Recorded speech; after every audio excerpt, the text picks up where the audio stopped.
sɔrɔ n'o ye Mazu Sise Mazu a ye baara daminɛ i yɛrɛ i ka hakilina ye jumɛn ye a ko kan. D'abord Bura n bɛ k'i waleɲuman dɔn baarakɛɲɔgɔn bɛɛ lajɛlen fo aw ka wulikajɔ ni aw ka cɛsiri la Mali farikolo ɲɛnajɛ dɛmɛni na cogoya min na an ka farikolo ɲɛnajɛ a bɛ se ka san sɔrɔ bi komi i bila la i b'a la a mɛnna donc vraiment a bɛɛ kɛkun tɛ dɔwɛrɛ ye donc min an ka farikolo ɲɛnajɛ a bɛ se ka san sɔrɔ ballontan fara discipline tɔ bɛɛ lajɛlen kan an ye voyage caman kɛ ɲɔgɔn fɛ siga t'o la mais o kɛra donc vraiment i ka cɛsiri ka bon kosɛbɛ Mali farikolo ɲɛnajɛ bɛ se ka taa ɲɛ cogoya min na tiɲɛ sira kan donc bɛɛ b'i dɔn n'o ye donc vraiment o foli tɛmɛnen kɔfɛ min ye i y'a fɔ cogoya min na ballontan nasira la fédération malienne de football bureau kura sigira président kura nana a nana kun min na bɛɛ lajɛlen kɔni b'o dɔn parce que bureau kɔrɔ minnu tun bɛ yen nɔ donc olu ma se ka fɛn dɔw sabati donc ni wulikajɔw kɛra olu ka se ka walan sɛmɛ ka bɔ yen donc ninnu minnu nana sisan nɔ Mazu Baba Sise n'a ka maaw je pense que u nali ni sisan cɛ fɛn kura caman bɛ ka wolo ballontan nasira la donc min mɔgɔw kun tɛ fɛn minnu maîtriser kosɛbɛ parce que n'i y'a jateminɛ u nalen u bɛ baara fɛn fɛn kɛ u b'a kunnafoni bɔ k'a da kɛnɛ ka jama k'a ye pour que mɔgɔw k'a dɔn k'a fɔ baara min bɛ ka kɛ fédération na donc je pense que pour le moment Mazu nali a wusara fɔlɔ parce que au moins stabilité kɔnɔna na ballontan na pour le moment donc an bɛ se ka min kɔni fɔ a nali min kɛra a daminɛ kɔni na vraiment u ka baara tagabolo pour le moment donc an b'a fɔ ko alhamdulilayi. D'accord u ye entraîneur kura ta n'o ye Anthony Da Silva portugais don mɔgɔ dɔnnenba tɛ an tɛ foyi dɔn mɔgɔ dɔnnenba tɛ donc n'i ye entraîneur ta sɛbɛn sira fɛ donc an bɛ se k'a fɔ ko kun jumɛn na an b'an yɛrɛ ɲininka kun jumɛn na a taara donc o ye o yɔrɔ ye nka i ye min fana fɔ n'i ye jateminɛ entraîneur fana sira dɔw b'a la o ye jumɛn entraîneur ba fɛn fɛn tɛmɛra i bɛ taa sɔrɔ o fana bɛɛ y'a daminɛ tantɔ de donc a dɔw bɛ réussi u bolo i n'a fɔ a dɔw ka daminɛ bɛ kɛ échec total ye u bolo donc pratiquement Mali bilama donc o bɛɛ lajɛlen kɔni y'a jira k'a fɔ ko an ka cɛ bɛ ka kɛ bolo Sise y'a bolo oui n'o ye Rick Séouchel voilà donc Algérie kɔsa na Algérie fana wulilen b'a nɔfɛ merci donc yɔrɔ dɔ tɛ ɲɛ i bolo yɔrɔ dɔ bɛ ɲɛ i bolo donc entraîneur souvent garisigɛ ko fana b'a la quoi parce que i bɛ taa entraîneur de haut niveau dɔ ta donc e Bura yɛrɛ n bɛ se k'i hakili lajigin dɔ la en 2005 maliyɛn bɛɛ wulila k'an ka entraîneur de haut niveau dɔ ta a y'a sɔrɔ an bɛ coupe d'Afrique coupe du monde combiné na donc n'i ma fili an ni Togo ni fɛn ninnu bɛ kulu kelen na Sénégal ni fɛn ninnu an nana ni français dɔ ye a y'a sɔrɔ a bɔra Cameroun a taara wariba la a moment na a y'a sɔrɔ n'i ma fili Tiya Ɲamele de fédération président ye nka a ka match la n'i ma fili Togo y'an ci yan nɔ 1-0 Togo y'an ci 1-0 a don a ma diya dɛ donc o dun ye bɛɛ kulila ko sisan kɔni ko entraîneur de haut niveau nana Mali la mais a m'a to an cira donc souvent i bɛ taa sɔrɔ o ye yɔrɔ dɔ entraîneur dɔw fana bɛ yen nɔ n'i ye jateminɛ kɛ i b'a ye k'a fɔ hali Mali sur le plan national n'i y'an ka club ta k'a lajɛ fɛn fɛn résultat ɲuman kɛ a dan ma a bɛɛ an ka entraîneur locaux ninnu donc expatrié ninnu ma se ka fɛn bɛɛ kɛ a dan ma donc souvent i bɛ entraîneur dɔ bila niveau dɔ la donc a tɛ se ka fɛn kɛ ka d'i ma mais en réalité i bɛ min kɔni fɔ dɔrɔn chaque fois an ka entraîneur ɲini ala bɛ an garisɛgɛ don entraîneur min na entraîneur min ni an yɛrɛ b'a dɔn k'a fɔ don n'a nataw kɔnɔna na an garisɛgɛw bɛ ɲɔgɔn na ala bɛ se ka titre nɔgɔya ma cogoya min na mɔgɔ bɛ dugawu kɛ o de la sinon k'a fɔ i bɛ se ka na entraîneur de haut niveau i tɛ taa yɔrɔ la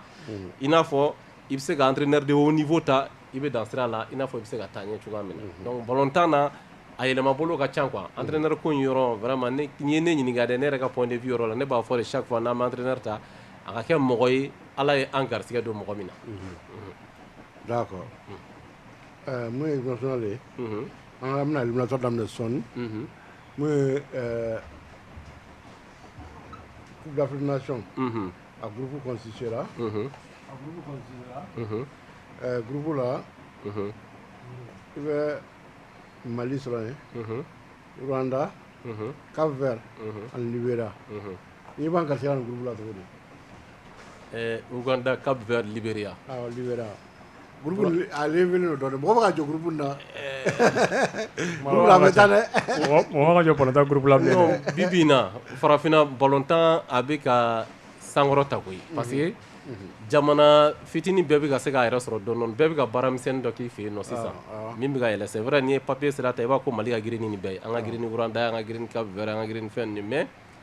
fɔlɔ ni sisan tɛ kelen e yɛrɛ k'a lajɛ bɔra Cap Vert lajɛ anw ni Cap Vert de tun bɛ sama Coupe Caporal de nɔfɛ yan nɔ o de tun y'an ka Coupe d'Afrique ye Mali ni Cap Vert ni Sékou tɛ an kɔni tɛ Coupe d'Afrique yɛrɛ la donc Coupe Caporal de tun y'an ka Coupe d'Afrique ye moment dɔ la mais bi bi in na Cap Vert yɛrɛ yɛlɛnna Caporal ko kuma tɛ Coupe d'Afrique ko kuma tɛ fo Coupe du Monde donc ça veut dire que olu ye au niveau dɔ sɔrɔ ka ban anw dun ma Coupe du Monde sɔrɔ fɔlɔ au niveau senior denmisɛnnin kunda de y'an Coupe du Monde sɔrɔ mais sanfɛla la anw m'a sɔrɔ fɔlɔ donc i ye Rwanda min fana ta o fana ka ballon-tan bɛ ka développer dans ces derniers temps donc fu fana bɛ ka wari don ballon-tan na an ye Tanzaniens ye nafolo don ballon-tan fo bɛna an ka joueurs ta donc o kɛra sababu ye ka Tanzanie ballon-tan se développer degré min na i y'a ye hali kɔsa in na Rwanda joueur dɔ équipe dɔ de mana an ka joueur meilleur joueur du championnat ta wa a ma kɛ yan LCBA joueur ma taa Rwanda de yan donc pratiquement o b'a jira k'a fɔ o jamana ninnu fana bɛ ka commencer ka développer ballon-tan na donc n'an ye o négliger dɔrɔn bɔra a bɛ se ka kɛ kojugu ma sinon papier sera k'an ka girin n'u ye ballon-tan minnu b'an bolo ballon-tan de qualité minnu b'an bolo donc pratiquement o t'u bolo mais ballon-tan bilama donc vraiment surtout farafinna ballon-tan bɛ ka développer kosɛbɛ bɛɛ bɛ ka fanga sɔrɔ wa bɛɛ ɲɛ bɛ ka yɛlɛ dɔɔni dɔɔni. D'accord. Donc n'an bɔra Ibrahima Kounda an bɛ to Ibrahima Kounda mun ye ministre a ye symposium kɛ a ye taa généraux sur les sports a y'o kɛ Mali ballon-tan gɛlɛya b'a la o b'a fɔ n'an content na o b'a k'a fɔ ni compétition ba ninnu nana o k'an bolo déception ye dusukasi ye e yɛrɛ bolo mun de man ɲi Mali ballon-tan na mun de kan ka ɲɛɲini Mali ballon-tan na. Bura min kan ka ɲini Mali ballon-tan na o ye d'abord ka bɛn kɛ fɔlɔ mɔgɔw ni ɲɔgɔn cɛ ni mɔgɔ ye bɛn fɔ mɔgɔw b'a fɔ ko e pourtant bɛn bɛ yen en réalité an kana ɲɔgɔn nɛgɛ Mali ballon-tan problème ba ye texte batobaliya ye o texte batobaliya o de bɛ na ni bɛnbaliya ye o de bɛ na ni bɛnbaliya cogo jumɛn na parce que ni i ye ne ka e bura kɛ e ka jɛ kɛ juru y'i bolo i dun bɛ tiɲɛ kan a bɛ dusukasi las'i ma dɛ donc n'a ye dusukasi las'i ma donc mɔgɔ minnu bɛ fanga la ballon-tan ɲɛmɔgɔ la i n'olu ka yeta tɛna kɛ kelen ye donc n'aw ka yeta ma kɛ kelen ye fɔnkɔ mana wa a baara ta aw dun bɛɛ ye ballon e ye ɲɛmɔgɔ ye fédération ɲɛmɔgɔ cɛ o fana ye ɲɛmɔgɔ ye région dɔ kɔnɔ ou bien club dɔ kɔnɔ ou bien district dɔ kɔnɔ mais ni aw ka yeta ma kɛ kelen dɔrɔn baara bɛ gɛlɛya donc c'est vrai ballon-tan na a gestion na mɔgɔw hakilina tɛ kɛ kelen mais o kɔrɔ tɛ k'a fɔ ko mɔgɔw ka fɔ ɲɔgɔn kɔ fo ka kɛ sababu ye dɔ b'a ka setigiya jira dɔgɔ la parce que ne bɛ sanfɛla yɔrɔ de la a moyen bɛ ne bolo ka se ka e détruire sira dɔ fɛ donc pratiquement n'an taara o sira kan dɔrɔn a bɛ gɛlɛya o de ye symposium min sigira u nana ni ministère ye hakilina min ta vraiment a symposium kɔni hakilina ɲɛna mais a baara ma sabati ne ka hakilina la et ne bɛ se k'a fɔ suivi fana ma kɛ a baara la parce que a ma kɛ mɔgɔw sago ye min bɔra a kɔnɔ la k'a fɔ an ka taa lawaleya donc vraiment an ma o sira o kun donc o ye a problème ma yɔrɔ fɔlɔ ye donc problème bɛ yen en réalité bura tant que bɛnbaliya ma bɔ an ka ballon-tan na a bɛ gɛlɛya parce que bɛnbaliya jɔsenba de ka bon an ka résultat sɔrɔbaliya ninnu dɔw fana bɛ k'a ladiri kɛ ko a ka tiɲɛ maa sugu merci donc o de kan n bɛ k'o de f'i ɲɛna donc tant que bɛnbaliya bɛ yen nɔ donc an bɛ to o gɛlɛya sira de kan bon Mazu ta peut-être minnu b'a fɔ ko a ka tiɲɛ a bolo u ka faamuyali Mazu ma n'a ka mɔgɔ ma mɔgɔ si kɛlɛ ka na o u ma mɔgɔ kɛlɛ ka na u tun tɛ opposition na u tɛ majorité la donc a bɛ komi a dira olu ma de donc maintenant n'a olu nana bura a tiɲɛna aw bolo de n'a tiɲɛna aw bolo ni aw ballon-tan acteur n'aw ma bɛn donc pratiquement a bɛ di mɔgɔ wɛrɛ ma minnu mɔgɔw bolo au moins ninnu bɛ se ka na mɔgɔw bila sira ɲuman kan sira min b'a to k'a fɔ ballon-tan cette fois-ci bɛɛ lajɛlen bɛna bila i ka kɛ kɔnɔna na bɛɛ lajɛlen fɛn bɛɛ bɛna kɛ jɛlenya ni sariya kɔnɔna na sisan nɔ donc pratiquement bɛɛ ɲɛ bɛ jɔ o la o de kama n bɛ k'a fɔ pour le moment Mazu n'a ka mɔgɔ ninnu u bɛ baara min na donc vraiment ne yɛrɛ kɔni bolo baara ɲuman don parce que n'i ye jate u ye baara o baara kɛ a baara bɛɛ yiralen don kɛnɛ kan mɔgɔw ɲɛna an ye nin kɛ a bɛ nin niveau la a bɛ nin niveau la nin wari hakɛ de sɔrɔla an ye nin dépense kɛ an ye nin kɛ bɔra an famana comme Mali ballon-tan na hali club i t'o ye k'a fɔ hali an ka club ba ninnu k'a fɔ ko au moins u filɛ nin saison banna ɲinɛ an ye club ye nin de sɔrɔ ou bien a ma nin de sɔrɔ an ye nin dépense de k'a la donc nin de sɔrɔla club kɔnɔna na donc wari tɔ tora ni bɔ fɛn tɛ juru bɛ tɔn na donc club professionnel bɛɛ o ka ka kɛ i n'a fɔ ligue ni district ni fédération o ka ka kɛ donc déjà comme Mazu y'a daminɛ je pense que on a kɛ leçon ye ka di club ni ligue ni district ma san mana ban ou bien hali ni san ma ban au moins chaque fois ka se ka état kɛ cogoya min na a bɛ se k'aw ka dépenses ni fɛnw dɔn k'o bɛɛ ka kɛ jɛlenya la quoi ballon-tan gestion o dɔrɔn de. D'accord. An bɛ bɔ Ibn Sall kunda dɔɔni. An bɛ segin ka na an ka tɔn kɔnɔ. Tɔn fila bɛ yen bi Keleya bɛ yen. Ko Samuel a joueur murutulen don. Ko u ka compétition africaine na u sera quart de finale la. Ko 3 millions kan ka d'u ma. Mun ye ɲɛmɔgɔ ye olu b'a la k'a fɔ ko u ma ko tɛ bɛnkan ye. Mais e yɛrɛ bolo mun de i bɛ se ka mun ɲɛfɔli kɛ o ko kan. Bon n bɛ min fɔ o kan o ye peut-être ɲɔgɔn faamuyalibaliya de ye stade de dirigeants ni ballon-tannaw ni ɲɔgɔn cɛla la.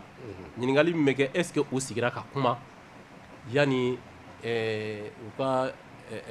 phase de poule match ninnu cɛ. U ye papier yɛrɛ signé u ye papier signé u ni ɲɔgɔn cɛ. Donc moi je pense que ni papier kɔni b'u ni ɲɔgɔn cɛla la papier ye min fɔ an bɛnna fɛn min kan u ka lawaleya n'o lawaleyara. Papier kɔnɔ fɔra ko n'u sera quart de finale la 3 millions. Ko n'u sera quart de finale la 3 millions. Donc je pense que ni o de bɛ papier kɔnɔna na donc dirigeant ko lawaleya bon ni dirigeant m'o lawaleya o fana m'o lawaleya kun min na u bɛ se ka joueur wele ka se k'u lasigi k'a fɔ an n'aw ko c'est vrai an n'aw kun bɛnna nin kan mais anw bolo an filɛ nin yɔrɔ min na bi bi in na a ye nin minɛ fɔlɔ situation bɛ tan donc taalen ɲɛfɛ an bɛ se k'a ɲɛnabɔ sigikafɔ de bɛ fɛn bɛɛ ɲɛnabɔ. An bɛ Sam lamɛn sa président Sam an yɛrɛ lamɛn a ye mun fɔ ko nin kan. An bɛ se k'a fɔ i y'a fɔ cogo min u ko o de bɛ papier kɔnɔ bon joueur fana o mankan de bɛ yen nɔ u b'a fɔ ko faamuyalibaliya don joueur bɛ ka kɛlɛ kɛ k'olu ka 2 millions bɛ yen bon olu b'a la ko joueur ka wari tɛ yen bon ko mun bɛ papier kɔnɔ.